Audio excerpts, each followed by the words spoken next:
If a country is in a conflict, the illicit financial flows that leave can really drain the scarce resources that are critically needed. But also, illicit financial flows that enter can finance crime, terrorism, and unrest. Hello, this is the Weekly Tradecast, a new podcast brought to you by the UN Conference on Trade and Development. I'm Sarah Toms. We're exploring how major events are shaping trade and development and how that affects billions of people around the world. This week, we're talking about illicit financial flows, otherwise known as dirty money. Apart from being illegal, the murky transactions deprive governments of revenues to invest in hospitals, education, and services. The Panama Papers and other leaks of financial records have exposed how secretive offshore companies allow corrupt politicians and the wealthy to stash away huge amounts of money.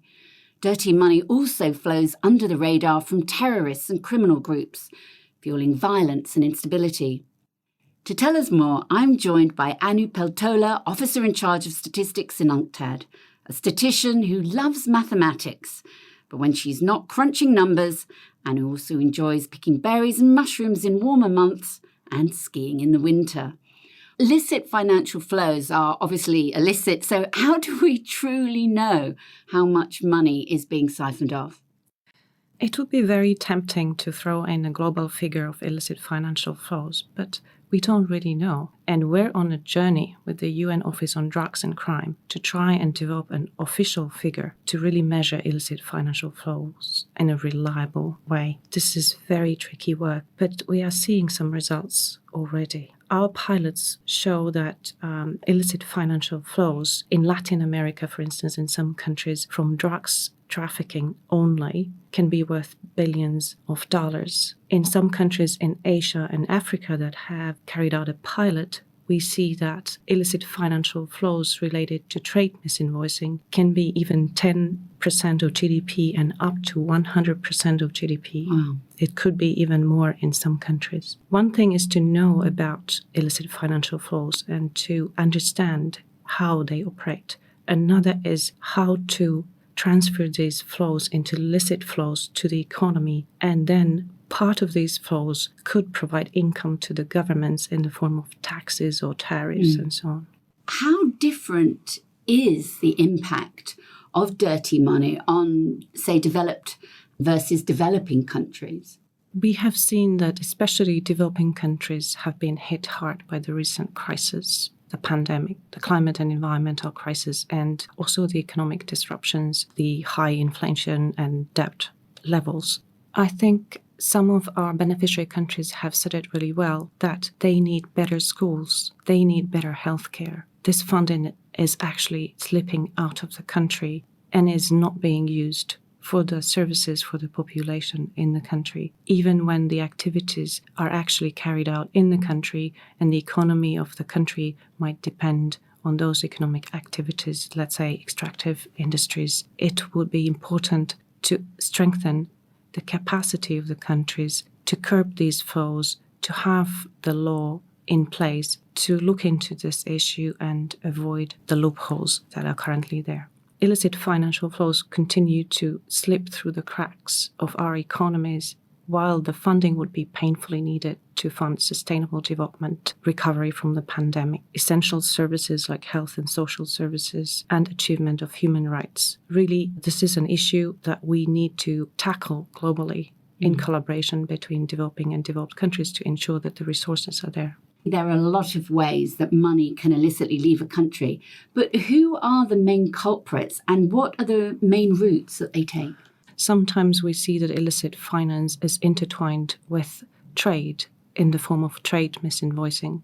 This could be associated with certain industries or products like precious metals. We see also that countries that are rich in natural resources might be more prone to illicit financial flows. Some smaller economies might be playing an intermediary role between regions to channel illicit financial flows. There are different kinds of illegal markets, such as drugs trafficking, illegal smuggling of migrants, illegal trade of wildlife.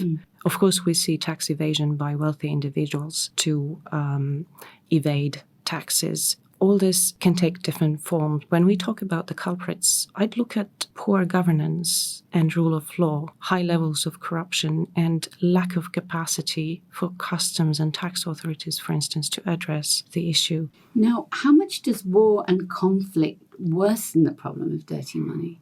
It certainly gives more space for illicit financial flows to enter and leave a country. If a country is in a conflict or in war, the illicit financial flows that leave the country can really drain the scarce resources that are critically needed in the country. But also, illicit financial flows that enter the country can just enter to finance crime, terrorism, and unrest in the country. They could also serve some hidden agendas within the country. And it's especially difficult to try and detect those flows in a country that is in a conflict, and not to talk about curbing them because there are no resources for that work. When the Panama Papers were leaked in 2016, there was outrage, wasn't there, and shock. But what's really happened since then to stop the flow of money, or at least stem dirty money? And is it enough? The Panama Papers really underlined the importance of transparency. It was shocking to see how little we knew about the huge scale of activities that were taking place under the radar. But we've seen many initiatives since then to improve financial integrity, global minimum tax rate, and much higher willingness to engage in data exchange. It really shows the magnitude of the leak. Huge problem, obviously. You talked about the big companies profiteering, moving money to places with low taxes.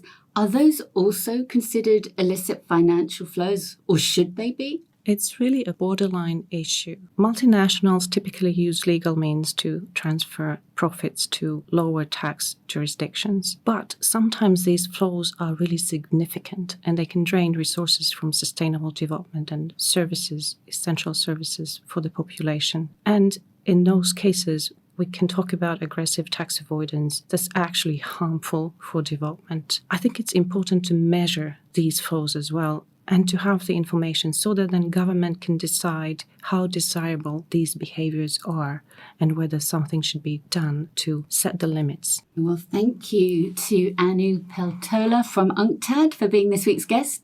Tune in to the Weekly Tradecast next week and every week for more insights on the most pressing issues around the world of trade and development. And there's even more on our website, unctad.org. I'm Sarah Toms in Geneva. Goodbye for now.